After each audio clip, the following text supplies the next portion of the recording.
The massive ship hummed as it docked at Admiral Tay's private landing bay. Tay straightened his ceremonial collar, excitement bubbling beneath his composed exterior. Today's acquisition would cement his status among the Cordillian elite. "Is it really here?" asked his assistant, peering through the viewing panel at the cargo being unloaded. "Yes. A genuine human specimen," Tay replied, unable to suppress a smile. "Captured near their home system." The containment pod slid smoothly from the ship's hold. Unlike the violent, thrashing creatures Tay had seen in similar pods, this one stood quietly, watching everything with alert eyes. The human was female, small by Cordillian standards, with dark hair cut short and skin the color of the planet's soil. This is what caused such excitement? His second-in-command sounded disappointed. "It looks so fragile." Tay scoffed. "Appearances deceive, hon. Humans come from a death world. Their bodies seem weak, but they survive conditions that would kill most species." The pod doors opened and security guards flanked the exit, weapons ready. But the human, Hana, according to her documents, simply stepped out and studied her surroundings with calculated calmness. "You understand me?" Tay asked, using the basic trading language. The human nodded once. "I understand." Her voice was steady, showing none of the fear that new acquisitions typically displayed. Tay felt a flicker of surprise. Most new specimens required weeks of language training. "Good. You are now property of House Tay. You will entertain my guests and obey commands." Something flashed in the human's eyes. Not fear, but something sharper, before she lowered her gaze. "Yes, Admiral." The first few weeks proved disappointing for Tay's expectations. Unlike the stories he'd heard of humans performing spectacular physical feats when threatened, Hana was quiet and compliant. She learned the household routines quickly, performed simple tricks for guests, and stayed in her designated area without complaint. "Perhaps the traders exaggerated," Tay told his wife Jin over evening meal. "The human shows no special abilities." Jin tilted her head. "She watches everything, though. Have you noticed? Nothing escapes her attention." Tay dismissed the observation. A pet's awareness hardly mattered. What Tay didn't see was how Hana spent her nights. After the household slept, she tested the boundaries of her containment field, memorized the guard, rotations, and studied the electronic systems through the transparent walls. Each night she practiced movements from her military training in the small space allowed her, keeping her muscles ready, her reflexes sharp.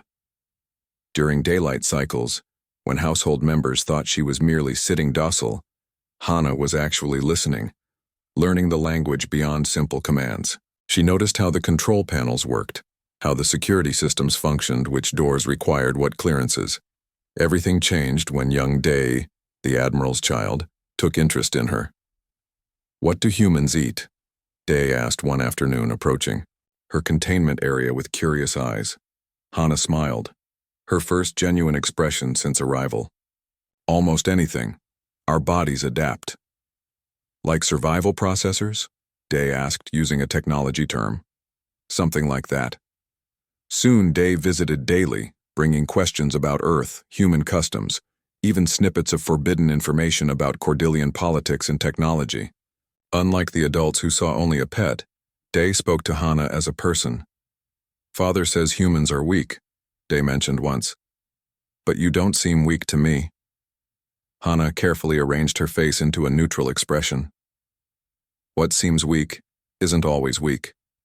Day began sneaking Hana better food, educational tablets, even small privileges like walks in the private garden. The guards allowed it. After all, what harm could come from indulging the Admiral's favorite child? During these walks, Hana finally saw the layout of the compound, noting entry points, security weaknesses, and potential resources. She learned that Admiral Tay wasn't merely wealthy. He was a key military strategist whose home contained valuable intelligence. "Why do you watch the ship so closely?" Day asked during one garden walk, noticing Hana's eyes tracking a patrol vessel.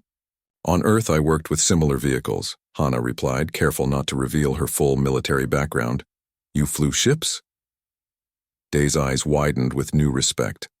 Among other things, what Hana didn't share was that she'd been no ordinary pilot, but special forces, trained in survival, combat, and adaptation to hostile environments. The very traits that made humans interesting pets were what made them excellent soldiers. When a major celebration was announced, a gathering of Cordillion, high command at the Admiral's compound, Hana knew something important would happen. Security increased, important officials arrived, and conversations grew hushed when she was nearby. The night before the event, Day slipped into her quarters with a small device. "I thought you might like to see this," the child whispered, showing her the security plans for the gathering. Hana's training immediately identified the vulnerabilities in the setup. Too many guards concentrated in visible areas, not enough covering the service entrances. Either sloppy planning or... "Day, does your father have enemies?" she asked carefully. The child nodded solemnly. "All important people do." Hana memorized the layout as Day explained the guest list. Something felt wrong about the arrangements, and her survival instincts, honed through years of combat, were screaming warnings. That night, as she lay on her sleeping platform, Hana made a decision. She'd been patient, gathering information, waiting for the right moment. Tomorrow would bring either an opportunity for escape or something far more dangerous. What the Cordillians would soon learn was that they hadn't purchased a pet at all. They had unknowingly brought home a protector. The day of Admiral Tay's grand gathering arrived with perfect weather and heightened security. Hana stood in her designated corner of the main hall, wearing the simple blue garment given to her for special occasions. She was expected to perform simple Earth customs for the guests, singing songs, demonstrating human dances, showing off her ability to solve puzzles faster than Cordillian children. But Hana's attention wasn't on her upcoming performance. Her eyes constantly scanned the room, noting details that her captors never suspected she could understand. The security guards were positioned incorrectly. The service staff seemed unfamiliar with the house layout. And several of the honor guards accompanying high-ranking guests had the wrong posture, too tense, too focused. "Something's wrong," she whispered to herself. Day approached, excited about the gathering. "Father says you'll get special treats if you impress his guest today." Hana knelt to the child's level. "Day, if anything happens today, anything scary, I need you to find me immediately. Can you promise that?" The child tilted their head, confused by Hana's serious tone. "I promise. But nothing bad happens at Father's parties. They're too boring." "For bad things," Hana smiled, but her eyes remained serious. "Let's hope so." The gathering proceeded smoothly at first. Admiral Tay welcomed military officials, politicians, and wealthy merchants. Glasses clinked as exotic drinks flowed. Servants carried platters of food that cost more than most planetary citizens earned in a year. Hana performed as expected, showing off primitive human athletics that actually required significant strength and control. The Cordillians watched, with amused superiority, never realizing that she was deliberately performing at half her true capability. "The human pet is well trained," one official commented to Admiral Tay. "Though I heard they can be dangerous when provoked," Tay laughed. "Merely stories to increase their value. Look how docile this one is." 3 hours into the event, Hana noticed the first sign of trouble. Several security guards suddenly touched their communication devices and left their posts. Strange. No proper security protocol would allow multiple positions to be abandoned simultaneously. Then the lights flickered once. Hana straightened immediately, her body tensing. On Earth, in combat situations, power disruption almost always preceded an attack. She carefully moved toward Day, who was playing with other children near a large window. Just as she reached them, a deep boom shook the building, and the lights went out completely. In the darkness, screams erupted. Emergency lights flickered on, bathing the room in dim red. Through the confusion, Hana saw what the regular guests couldn't. The honor guards had drawn weapons, but they weren't protecting their assigned officials. They were targeting them. "Attack!" someone shouted, and the elegant gathering dissolved into chaos. The household guards were falling quickly, some shot, others simply running away. Admiral Tay was surrounded by his personal security team, being rushed toward a safe room. But no one was protecting the children. "Day!" Hana called, pushing through the panicking crowd. "Come here now." The child looked up, frozen in fear as an armed attacker approached the children's area. The other adults had fled, leaving the youngest ones behind. Hana didn't hesitate. She grabbed a heavy metal serving tray from an abandoned table and flung it with perfect accuracy. It struck the attacker's head with a sickening thud, dropping him instantly. "All of you, follow me," she commanded the children, her voice cutting through their panic. Years of military leadership flooded back. "Stay low, move quickly." She scooped up the fallen attacker's weapon, a neural disruptor, unfamiliar but workable. Leading the children behind a toppled table, she quickly assessed their options. The main exits were blocked by fighting. The windows were sealed security glass. But there was a service door that might lead to the kitchen areas. "This way," she directed, keeping the smallest child close to her side. As they moved, 2 more attackers spotted them. "The Admiral's offspring," one shouted. "Take it alive for leverage." Hana pushed the children behind a column. "Don't move," she whispered, then stepped out to face the attackers. They laughed when they saw her, just a human pet, unarmed except for a stolen disruptor she probably couldn't use. Their laughter died when Hana fired with perfect accuracy, hitting the first attacker's exposed neck above his armor. Before the second could react, she had closed the distance between them, moving faster than Cordillian reflexes could track. She struck precisely at the nerve cluster below his jaw, a weakness she had observed during her months of captivity. Both attackers dropped without firing a shot. "Sweet stars," whispered one of the older children. "How did you do that?" Hana didn't answer, already checking the fallen attackers for additional weapons.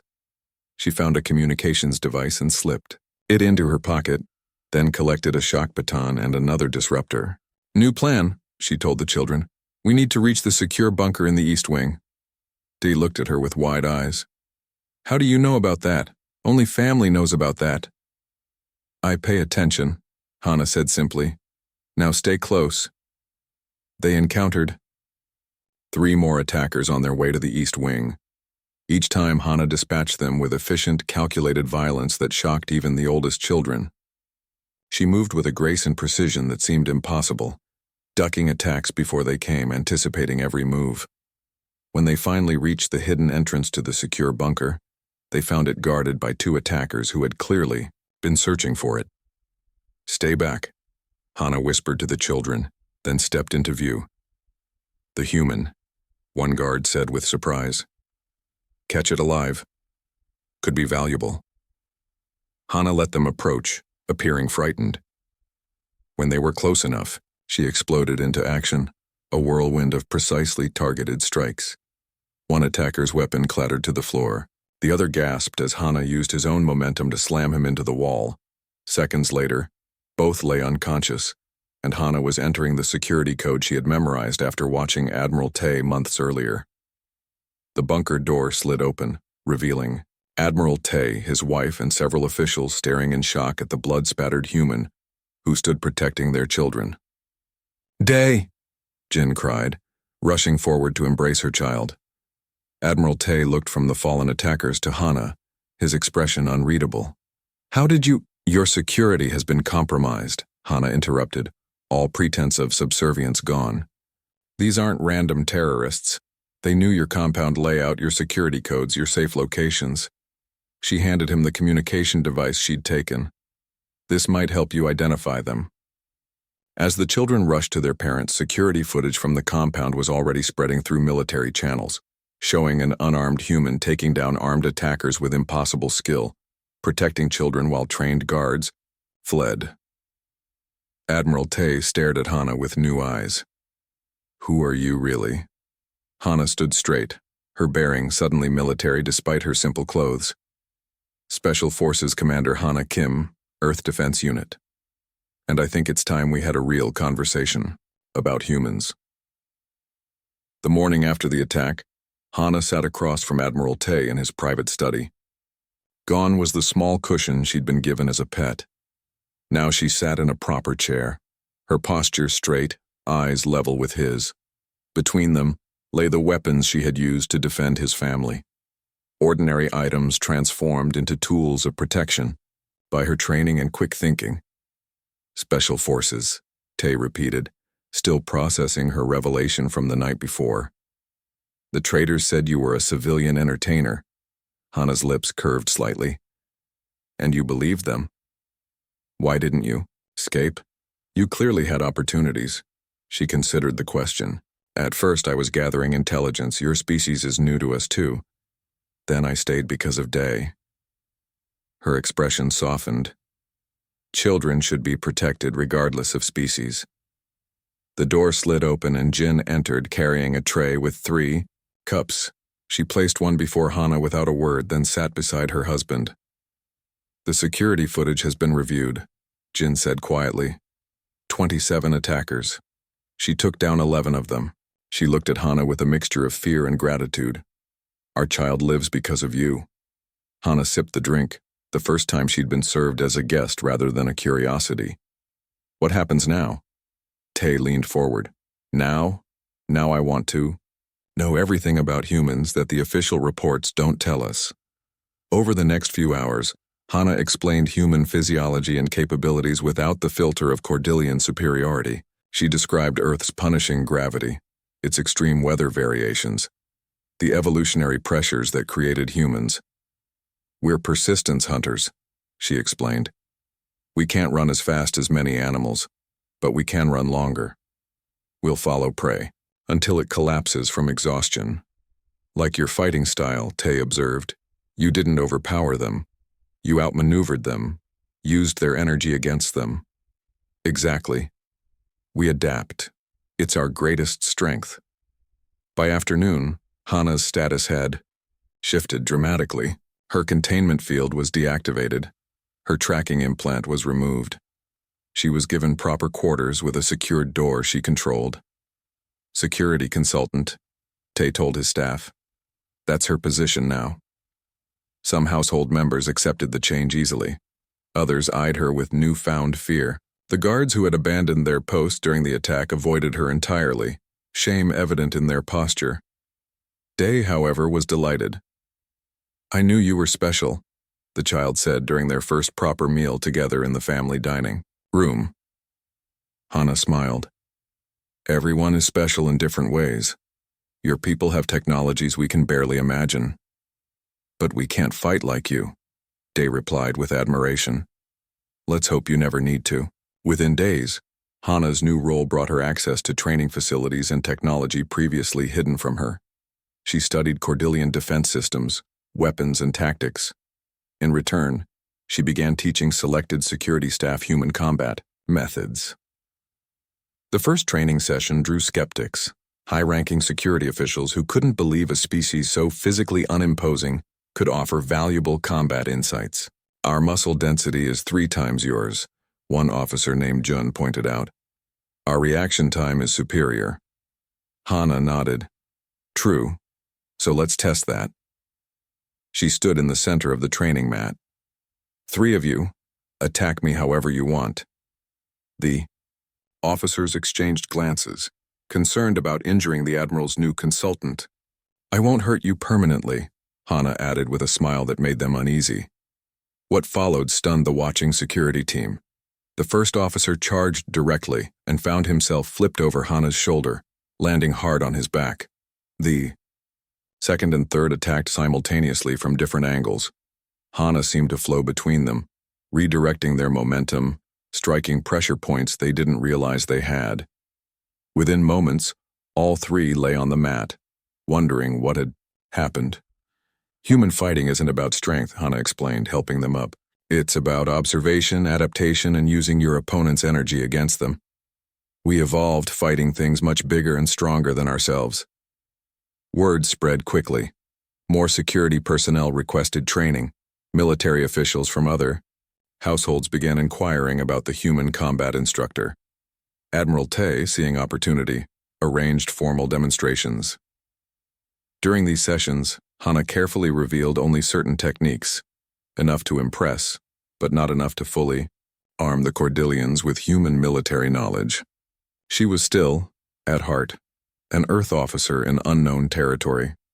Between training sessions, Hana slowly introduced elements of human culture to the household. She taught cooking methods that improved the bland emergency rations. She demonstrated human music and art forms that fascinated the Cordillians with their emotional range. "Your species feels things so intensely," Jin observed one evening after Hana had sung an old Earth ballad. "We live shorter lives than yours," Hana explained. "Perhaps that makes us experience emotions more urgently." Jin considered this. "You miss your home?" It wasn't a question, but Hana nodded. "Every day. Yet you protect us as if we were your own people." Hana looked at her steadily. Protection of the innocent isn't species-specific. As weeks passed, Hana's relationship with the household deepened. She was no longer just a curiosity but a valued voice in security discussions. Dee followed her everywhere, absorbing human perspectives and ideas that sometimes shocked the child's tutors. "She's teaching the child to question everything." One tutor complained to Admiral Tay. "Good," Tay replied. "Questions saved my family's lives." The turning point in Hana's status came when a high-ranking military attaché named Quan visited the Admiral. During a formal dinner, conversation turned to the attack. "I reviewed the security footage," Quan said, eyeing Hana with undisguised curiosity. "Most impressive. But surely it was desperation rather than skill." Admiral Tay smiled thinly. "Perhaps a demonstration would answer that question better than my words." In the training room, Hana faced 3 of Quan's personal guards, all elite fighters with advanced combat implants. The match lasted less than 2 minutes. Without injuring them seriously, Hana systematically dismantled their defense using techniques none had encountered before. Quan's expression shifted from skepticism to stunned respect. "This changes everything we thought we knew about humans." He turned to Admiral Tay. "The military council needs to see this if there are more like her." "There are," Hana interjected quietly. "Millions more, some better trained than me." That night, Admiral Tay called Hana to his study again. This time, he activated a secure communication line to the Cordillian High Command. "It's time for a formal inquiry into human capabilities," he told her.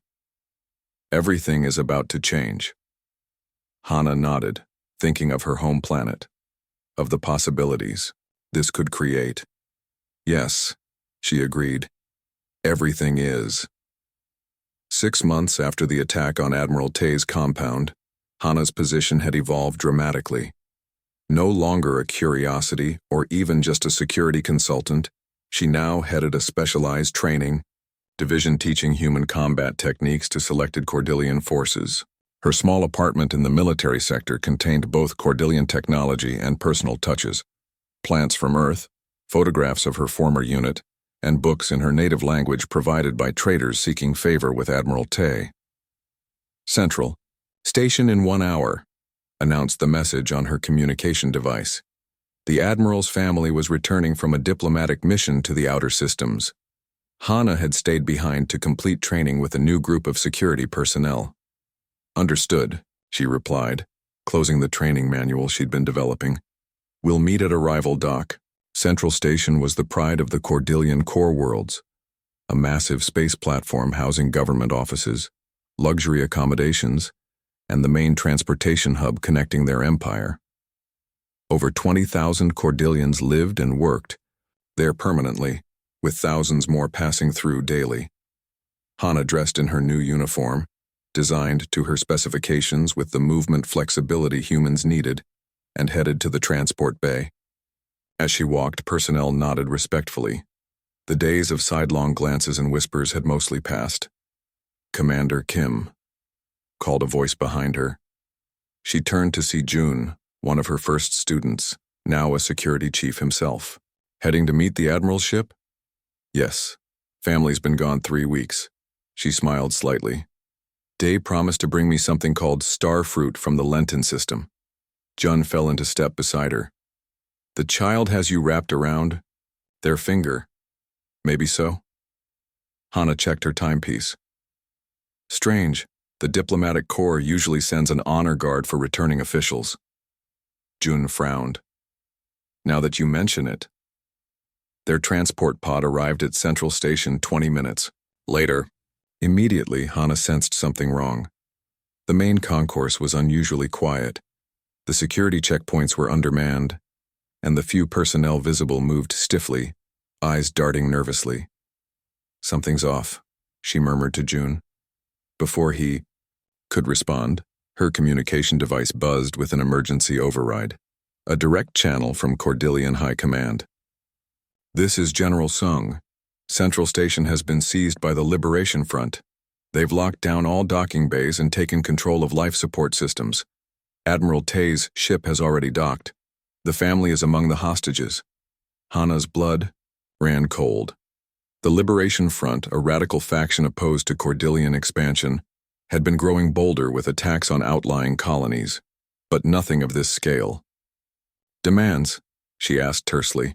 Release of political prisoners, withdrawal from 3 border systems, and... The general hesitated. A complete ban on human integration into Cordillion society. Jun looked at her sharply. They fear what you represent. Containment. Protocol is in effect, the general continued. If we cannot regain control within 6 hours, Central Station will be neutralized. The implication was clear. They would destroy the station rather than let it remain in enemy hands regardless of civilian casualties. I'm already inside the perimeter, Hana replied.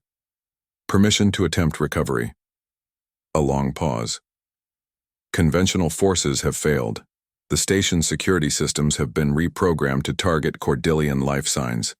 It would be a suicide mission, but not for a human life sign, Hana pointed out. I'm not in your system the same way. Another pause. Permission granted. But understand, if the deadline comes, we cannot delay the containment protocol even for you. Understood. Hana ended the transmission and turned to Jun. Go back. Tell them everything you know about the station layout. June stared at her. You can't go alone. I have to. The sensors will detect you immediately. She checked her weapon. A modified stunner that worked on Cordillion nervous systems without killing them. Besides, I have someone to find. Slipping through maintenance corridors that ran beneath the main concourse, Hana moved silently toward the central control hub. Years of Special Forces training on Earth had prepared her for exactly this type of mission. Infiltration, hostage, recovery, minimal casualties. The first group of terrorists she encountered never saw her coming. Using pipes from an exposed wall section, she crafted a device that released a targeted electromagnetic pulse, disabling their communication devices. Before they could react, she had knocked all 3 unconscious using pressure point techniques that worked particularly well on Cordillion physiology. She confiscated their weapons and security passes, then bound them with cable ties from her utility belt. One by one, she eliminated sentry positions, always moving closer to the central hub where station controls, and likely the hostages, would be. What the terrorists hadn't counted on was the specific advantages humans had in space environments. While Cordillion struggled with rapid directional changes in zero gravity, Hana thrived. When she reached a section where artificial gravity had been disabled, she moved through it like a swimmer, using handholds and momentum in ways the terrorists couldn't anticipate. 4 hours into the crisis, Hana had cleared 3 major sections of the station and located where the hostages were being held. The main observation deck, a vast spherical chamber with transparent walls overlooking the planet below. The leadership was using the hostages as human shields, keeping them clustered in the center of the room while armed guards patrolled the perimeter. Through a ventilation shaft, Hana counted at least 30 terrorists among nearly 100 hostages. And there, in the center, was Day, clinging to Jin's side while Admiral Tay stood protectively before them, his face bruised but expression defiant. The terrorist leader paced before the hostages, his voice carrying through Hana's listening device. 2 hours until the military must meet our demands or destroy this station with all of us aboard. They'll choose destruction. Make no mistake. The question is whether they'll have the courage to tell the public how many children they sacrificed. Hana analyzed the situation quickly. Direct assault, impossible with so many hostages. Negotiation, pointless with fanatics. But there was a third option, one that no Cordillian would attempt. The observation deck had an emergency system designed to protect occupants if the outer shell was breached. Individual gravity tethers would activate, securing each person to the floor to prevent them being sucked into space. The system was designed for Cordillian physiology and movement patterns. But Hana wasn't Cordillian. She accessed a maintenance terminal and began overriding safety protocols. When everything was ready, she sent a short message to Admiral Tay's personal device, which she knew made distinct vibration patterns that only he would recognize. When lights flash, get down. Then she cut the main power to the observation deck. In the sudden darkness, she triggered the emergency system, falsely reporting a hull breach. Warning lights flashed as gravity tethers activated. The terrorists, following their training, immediately secured themselves to floor anchors. But Hana had modified the system. The tethers, instead of gently securing people, activated at full emergency strength, pinning the standing terrorists to the floor with crushing force, while those already seated or crouching like the warned hostages experienced only mild restraint. In the chaos, Hana entered through a maintenance hatch. Using the modified stunner, she systematically disabled the immobilized terrorists while the hostages remained safely secured. The station's emergency broadcasts captured everything. A lone human moving with impossible speed through zero gravity, systematically neutralizing armed terrorists while keeping every hostage safe. When Admiral Tay finally spotted her through the confusion, his expression shifted from shock to profound relief. "Hana, stay down," she called, stunning the final terrorist, their leader, with precise aim. System reset in 3 minutes. As Central Station's main systems came back online and Cordillian forces finally entered the observation deck, they found an exhausted human standing guard over the freed hostages. Day broke free from Jin's protective embrace and ran to Hana, throwing small arms around her waist. "I knew you would come," the child whispered. Hana knelt, checking Day for injuries. "I will always come for you." The rescue was broadcast across the Cordillian Empire, billions watching as one human accomplished what elite military units couldn't. The image of Hana, bloodied but standing tall as she led the hostages to safety, became iconic overnight. Admiral Tay approached her as medical. Teams tended to the injured. "The general says you had authorization for a recovery mission. He didn't say you had authorization for a miracle." Hana smiled tiredly. Some things don't need authorization. 2 years after the Central Station crisis, Hana stood on the observation deck of the Cordillian flagship, watching as the diplomatic vessel from Earth docked in the massive hangar bay. Her heart beat faster than she'd allow anyone to notice. After years, as the only human in Cordillian space, she was about to welcome the first official delegation from her homeworld. "Nervous?" Admiral Tay asked, now sporting the gold insignia of Fleet Commander. "No," Hana lied, then smiled. "Maybe a little." So much had changed since that day on Central Station. The footage of her rescue mission had spread across every corner of the Empire, igniting fierce debate about human capabilities. Intelligence agencies, reviewing first contact records, discovered a critical error. Humans had been classified based on physical measurements rather than practical abilities. No one had bothered testing their problem-solving skills, adaptability, or their unique capacity to function under stress. "They're disembarking," announced June, now Tay's chief of security and one of Hana's closest allies. The airlock cycled open and Hana straightened her back, now wearing a specially designed uniform marking her as commander of the new human Cordillian Joint Forces Division. 20 humans walked through the door, military personnel, scientists, diplomats, all looking around with the same wonder she had felt years ago. A tall woman with silver streaks in her dark hair stepped forward. "Commander Kim, you're a hard person to rescue." Hana grinned and broke protocol, embracing her former superior. "General Park, took you long enough." Getting permission to enter Cordillian space isn't easy, even when they're inviting you. Admiral Tay stepped forward. On behalf of the Cordillian Empire, welcome to those who were once considered pets and are now recognized as equals. The formal reception that followed was a carefully choreographed diplomatic dance. But what came after, when the official broadcast ended, was where the real change began. In a large training facility, Hana stood before 50 Cordillian officers and the 20 newly arrived humans. Today we start something unprecedented. Two species with different evolutionary paths, different strengths, creating a unified defense force. She nodded to Park, who activated a large display showing star charts. 3 months ago, long-range scouts detected movement at the edge of Cordillian space. The Arvex Dominion, a species that has conquered 12 systems in the past century, is preparing for expansion. Their target appears to be this sector. The Cordillian officers shifted uncomfortably. The Arvex were legendary for their military might and technological superiority. Traditional Cordillian tactics won't work against them, Hana continued. Your hierarchical command structure is too rigid, too predictable. But human adaptability alone isn't enough either. We need both. What followed was the most ambitious military restructuring in Cordillian history. Human tactical thinking merged with Cordillian technology and resources. Training protocols were completely redesigned. Command structures were flattened to allow faster decision-making in the field. Not everyone embraced the changes. Conservative factions in the Cordillian government protested what they called contamination of their military traditions. Some humans questioned whether they were helping create a more dangerous galactic power.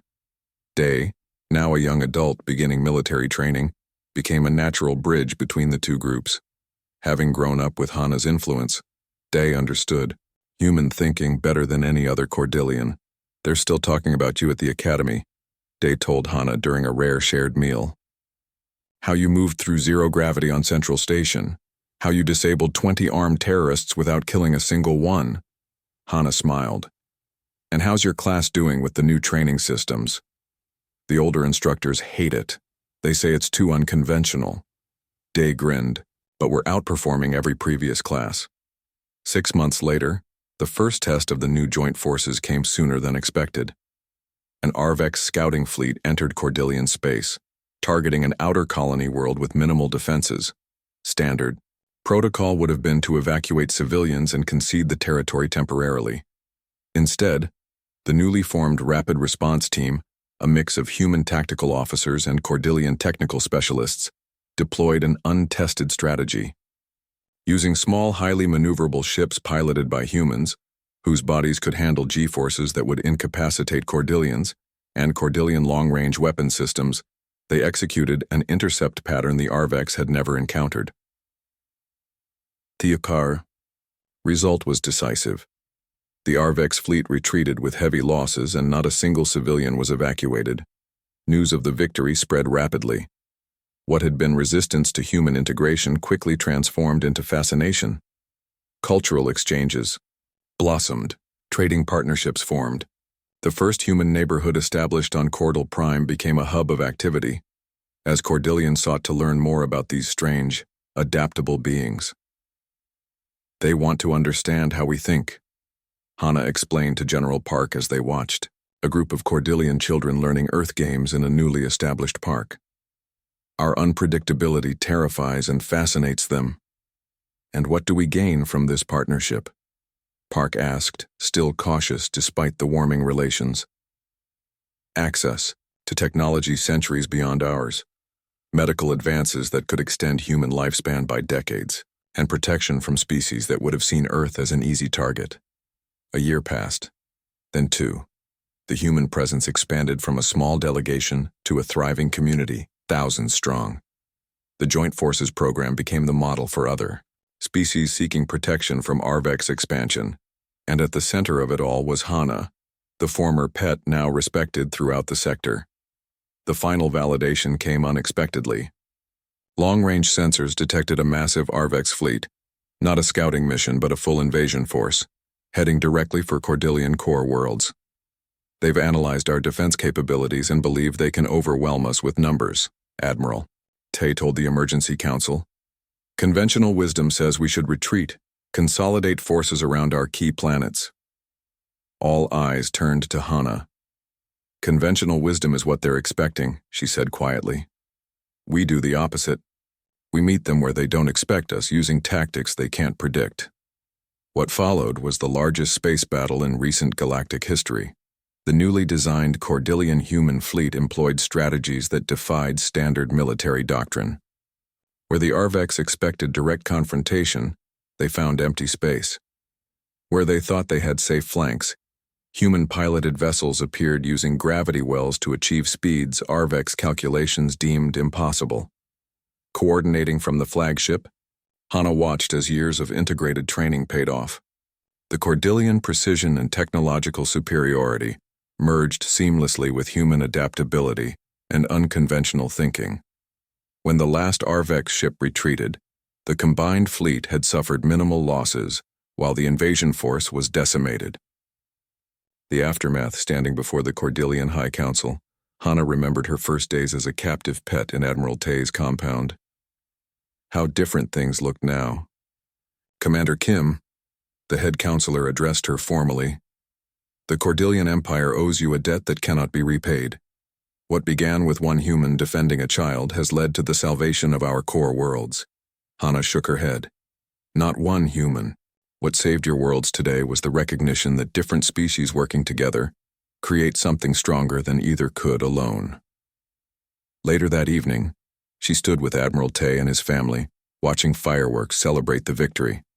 Tay, now wearing the insignia of a junior officer in the Joint Forces, stood proudly beside her. When I bought you at that trading post, Tay said quietly, I thought I was acquiring a curiosity. Hana smiled. And I thought I was being imprisoned. Instead, we created a revolution. Not just in our military, Jin added, watching the diverse crowd below, humans and Cordillians celebrating together. In how we see the universe. Above them, the stars shone on a galaxy forever changed by the journey of one human from pet to protector, and ultimately to pioneer.